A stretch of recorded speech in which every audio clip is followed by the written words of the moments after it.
I've ranked thousands of blogs #1 on Google, and in this video, I'm going to show you 21 ways you can instantly improve your website rankings to get more website traffic through SEO. But first, let me be extremely clear. If you want to see real results from these SEO hacks, you need to apply everything that I'm going to show you. Because if you only do 1 or 2 of these things, it's not going to be enough to see a real difference. So make sure you stick around for all of them. Let's dive into #1. So the first fix is going to be adding benefit brackets. This is going to be a bracket at the end of your title tag. So for example, we have an article here. This is the 5 best software for food industry operators. One really easy benefit bracket or just informational bracket can be updated 2026. So we would go ahead and update the listicle, which is the 5 best software for food industry operators, and update it for 2026 and add updated 2026. And also just a side piece, you want to update the meta description as well. But these brackets absolutely crush. Another example of this can be something like checklist. So let's do an example here, how to build an HACCP food safety checklist. So we can change this to HACCP food safety and then add free checklist like that. Or we can say full checklist, something like that. Something where it is a quick win for the user. This is overall going to increase your click-through rate, which increases your rankings and your trust with Google. We'll go ahead and do one more example. So this is marketing analytics report. So what we're gonna do is a benefit bracket of template. So they feel like they're getting a free template, which they are. So we put it in brackets, we say free template just like this, take out the rest. And then we have essential marketing analytics report, free template just like that. And it looks even better if you put free template in the meta description somewhere where it doesn't look scammy or spammy at all. So the next one is going to be a mini offer in your meta description. So we're going to use this example of essential marketing analytics report template. We're going to write in the description something along the lines of struggling to build a marketing analytics report ?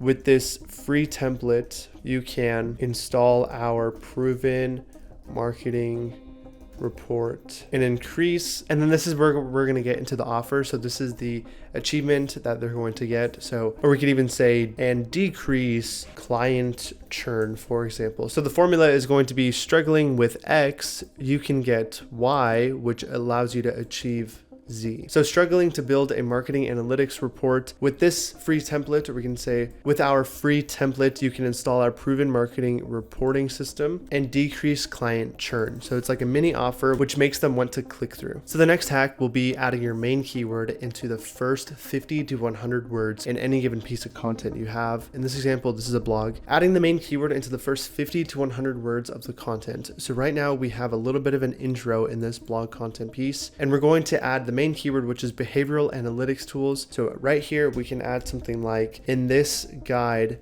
we'll dive into the best behavioral analytics tools that will help you improve engagement, yada, yada, yada. So we will dive into kind of the benefits and what we're going to be going over. But what this does is tells Google that this is the main keyword we want to target. And better yet, you can add this twice in the first 50 to 100 words. You can say something like behavioral analytics tools close this gap. And the gap I'm referring to has to do with this context up here by doing X, Y, Z, dot, dot, dot. So right now I just added the keyword twice in the first 50 to 100 words, which really gives search signals to Google and to AI search engines even that we really want to rank on anything around behavioral analytics tools. So the next hack we're going to go into is going to be on the same exact article. We're going to fix up the header 1 tag so that we are only targeting one main solid keyword, and we're going to be doing it properly. So this is already optimized, but let's go ahead and add an example here of something that really isn't optimized, and I'll show you why. So right now this H1 tag says 5 best behavioral tools for success and how to improve retention. We're going to make a couple of fixes here. The first one being targeting 2 different keywords.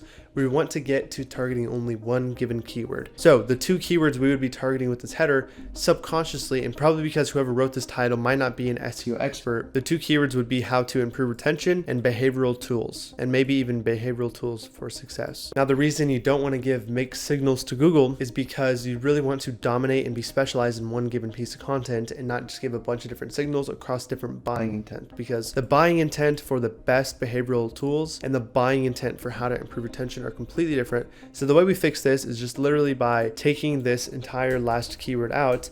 The second way we're going to fix this is by being hyper specific. So internally or as a company or whatever, we might call ourselves a behavioral tool. But if the given keyword on Ahrefs or SEMrush is saying behavioral analytics tools, because that's what people are using, you want to use the word analytics in your title. And then this is just like a benefit. So to improve retention is just fine. For success is just fine as well. That's just meant to be a benefit. But the one keyword we're targeting now is behavioral analytics tools. So this hack is just adding one given keyword in a very clear manner in your H1 tags. So the next hack is going to be adding a search intent block to your intro blocks in your content. So we're going to add 1 or 2 sentences at the very top answering the search intent as quickly as we can. So the search intent for this keyword is behavioral analytics tools. So the first thing we're going to say is something like, if you're searching for behavioral analytics tools, you're probably wanting to gain more clarity and insights into customer success and retention. So what we're doing here is answering the buying intent as soon as we can. This gives a wonderful search signal.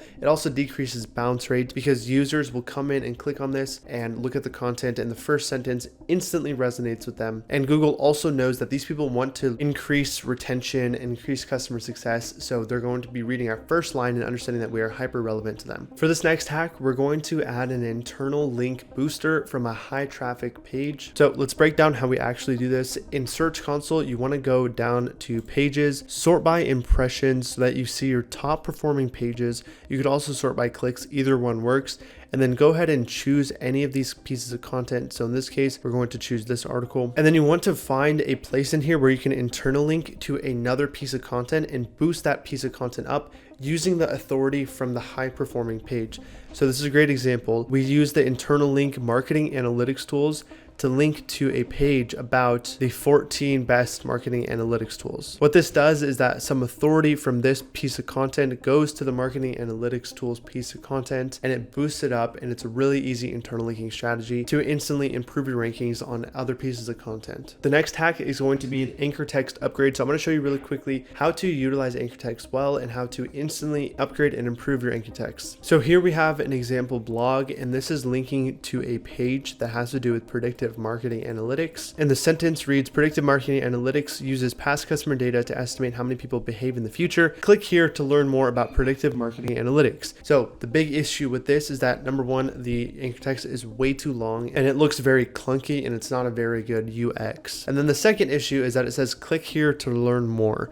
We only want to use the anchor text as the given keyword. So what we're going to do is copy this URL, and then we're actually going to delete this entire section about the click here to learn more. And then we're going to hyperlink the keyword only. You can hit apply, and now we have an anchor text that is only targeting the given keyword. So it's only going to boost up this page on predictive marketing analytics, and click here to learn more is going to decrease your content quality score. This will increase your content quality score, and it's a super easy hack to implement across all of your anchor texts and internal links. The next really easy hack to implement for your SEO is going to be adding a related post section to your blog page, or related articles or related blogs even. What this is going to do is give several internal links with specified keywords in all of these internal links, so Google can create a deeper crawl path from every single article. And especially if you have it set to recent articles or even random articles, it's going to create really in-depth crawl paths. Another easy hack is going to the people also asked section on your given keyword on a Google search and adding these in as FAQs in your blog content. So for example, we have the question here, what is the 80-20 rule for inventory? We went ahead and added this FAQ at the end of our piece of content here and answered it as best as we can according to what Google is actually quoting and what they want to showcase to users. What this is going to do is easily tell Google that we are trying to be relevant, and this allows for us to get a higher chance to rank number one on the keyword, or at least get a citation within this frequently asked questions section. The next hack I'm going to take you through is adding a comparison table to some sort of comparison article or a listicle, or honestly a guide too. So the reason you want to add a comparison table that looks like this, comparing a few different tech options, going through different categories in this table, is because Google right now is starting to cite a lot of these comparison tables a lot because they can read it easily, especially on a platform where it's built like WordPress or Webflow, or places where they are structured comparison tables, Google is citing them a ton, and that's going to help you get cited in AI answers or even rank higher because you start to get more traffic. So this is overall a play you want to implement, and it's super easy to implement. The next easy hack you can instantly implement is going to be adding one high quality outbound link, or even 2 or 3 high quality outbound links. These outbound links need to be external sources surrounded by context, full of data. So giving you guys an example, research from InvestP, which is a trusted site in Google's eyes. The context of this is talking about a data point that about customer retention, or even down here, according to Firework, companies that use advanced analytics platforms report 5 to 8% higher ROI than competitors. And this is linking directly to a marketing ROI statistics blog article. So what this is going to do is give Google a signal that you guys are citing authoritative sources, and especially if you do it 1, 2, or 3 times, Google is going to really trust your content. This is also really good for EEAT structure, so AI search engines are going to be able to pick up these outbound links, or at least pick up the data points you're surrounding them with, and think that your content is more authoritative, which gets you higher and shown in more rankings. The next thing you can do is actually update your content and title tags to be surrounding 2026. So for example, Forbes right here just updated 9 hours ago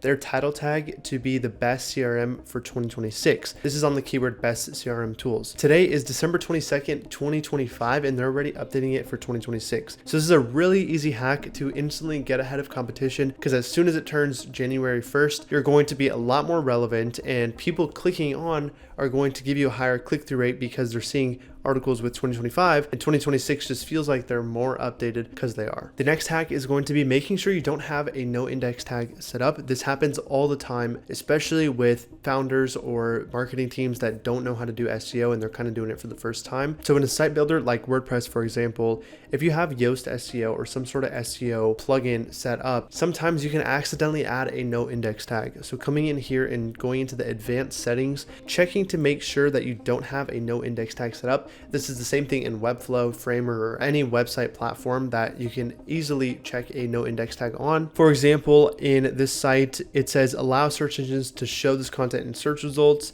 When I select no, this adds a no index tag. When I select yes, which is the current default, which is a really good thing, it means that there is no index tag. Showing this in Webflow really quickly, if you go to your blog post template or any page template that you want to analyze, and you click on the settings, you can scroll down and see that under site search settings, there's a toggle, exclude these pages from site search results. If you have this selected, it's going to add a no index tag. If you have it deselected, it's going to not no index the content, which is exactly what you want. Another really easy hack is making sure there's a global canonical URL tag on your entire website across all of your pages. So I'm going to show you guys an example in Webflow here. In Webflow, they have under SEO settings in your site settings, a global canonical URL setup. So you just want to put in your base root domain, and it's going to apply your global canonical URL tag across all pages so that all pages self-tag with their canonical URL. You want to make sure you do this if you're in WordPress or Framer or anything. You want to make sure you have a global canonical URL tag set up. This is a super easy fix. This actually comes default empty. So you will not have a self-declaring canonical URL for your pages, which hurts your search rankings. Also in Webflow, another hack you can utilize is adding schema markup. So what this actually looks like is a custom code in your head tag. In this example, Webflow has the ability to insert it here manually, or you can actually create your own schema markup with AI, which is a really easy feature. So if you're using Webflow, that's a one-click setup, super easy. Otherwise, I recommend just going to technicalseo.com and you can easily walk through the steps. For a blog, for example, you can click on article and just walk through the steps and go ahead and copy this and put it into your head tag. And then in Webflow, for example, you add the dynamic tags here so it fills in per page. And what this looks like is if you go ahead and copy the URL, go to schema.org and you validate your schema markup, go ahead and run that test. This comes out to be a blog posting schema markup, which gives more readability for Google and allows you to instantly scale your SEO faster. A super easy implementation. You implement it one time and it lasts forever. The next super easy hack is going to be adding a table of contents with jump links. This is going to help you and benefit you on many different levels. The main one being user experience. So if someone clicks on your article, you don't want them to bounce. So you give them all all of the options that are meaning to answer the buying intent, including the main one, which is the 10 best SMS APIs. So there's a jump link here that instantly takes you to the top 10 best SMS APIs if you go ahead and click on it. Or for example, maybe they want to look at the key features. They can click on key features here, and then it takes them down to the key features. So it saves them time. It decreases your bounce rate. You can implement this easily with plugins on WordPress, on Webflow, on Framer, or you can find YouTube tutorials. It's super easy. You add it once and it gets automatically implemented in all of your content. This next hack is super easy. It has to do with your alt text on your images. So this is a blog for one of our clients, and what we do is add screenshots of the homepage to call to actions. It converts extremely well. For example, this screenshot homepage, for the alt text, we say my field audits improves facility management. So this is an extremely descriptive alt text. Google likes that. And obviously, if the image were to fail to load, it's just going to be very forward on my field audits and on the conversion of that. But overall, this just helps and boosts your SEO. It's a really easy hack. Instead of having some sort of file name here or having it blank, which is even worse, you can utilize this to your best advantage and get more descriptive on something that you're already doing, which is uploading images. You just need to add the alt text. So this next hack is going to be adding an embedded video on the top of your blog content. What this is going to do is help with user experience, and especially if it's embedded, if someone clicks on the video and starts playing it and watching it here, it's actually going to increase your time on page and decrease your bounce rate, or at least your time to bounce. This is also obviously going to help with your conversions. And the reason this is an instant easy hack is just because a lot of businesses that we talk to have video content to go along with blog topics that they're already writing about, or maybe social media topics. It doesn't have to be verbatim exactly the same. It can just be similar or about the same topic. As long as it's somewhat relevant or shoulder relevant to the main keyword you're targeting, then you should embed it at the top of your content to increase conversions overall. The next easy hack to implement is adding what's called breadcrumbs onto your blog pages, or actually all of your pages. This allows for easier navigation and it adds more internal links. So here's one example on a blog. You have the homepage that links back to the homepage, blog that links back to the general blog listing, and then the title of the current URL. This also can be picked up by Google to increase navigation and further deepen your web map. The next hack I'll go into is adding an open graph tag on your pages. So you can use this to convert a lot more clicks on your links. So when you link one of your pages on social media, it pops up with an image. I'm sure you've seen it in the past. In Webflow, for example, you can edit your open graph settings. And this, for this company, this is the image that will pop up whenever they link to this URL on social media, on Slack, on anywhere where the open graph image shows up. Now, it could show up as just a blank logo or a white space with maybe some text on it, but this is a high converting open graph image. It has your logo, it has a nice call to action right here, and it has a couple of images. So you want to put effort into this because you only have to edit it once for a given page, and it's going to show up forever on that whenever you show that link. So the final thing I'm going to talk about is adding your sitemaps to Google Search Console and Bing Webmaster Tools. The reason I'm adding this as a hack is because most teams don't even set up this first step, but it's one of the key steps to starting your SEO. So go into Google Search Console or Bing Webmaster Tools and check if you have your sitemap in there. If you don't have it in both, you are missing out on a ton of SEO progress. The way you do this is you type in your domain. So in this case, qualifiedemos.com, and then you type /sitemap.xml, just like that. If you have your site published, this is just a dummy example site. It will pop up with a full sitemap showing all of your URLs. You just want to copy that URL in Search Console under sitemaps under indexing section. You can paste it in here, make sure it is HTTPS if you have a full site set up that's secure, and then you can hit submit, wait for it to load, and then it'll say sitemap successfully submitted. And then in Bing Webmaster Tools, you can go to the sitemaps tab over here and just hit submit sitemap. Paste that in and hit submit, and then it's going to load and crawl your entire sitemap. Now, if you follow each of the 21 tips I just shared with you, I guarantee you're going to see some rankings improve on Google. But these won't be enough to get you to fully dominate if you don't include more strategies outside of these. So if you want to know everything you need to know about ranking on Google in the new SEO era, watch this video here and I'll see you over there.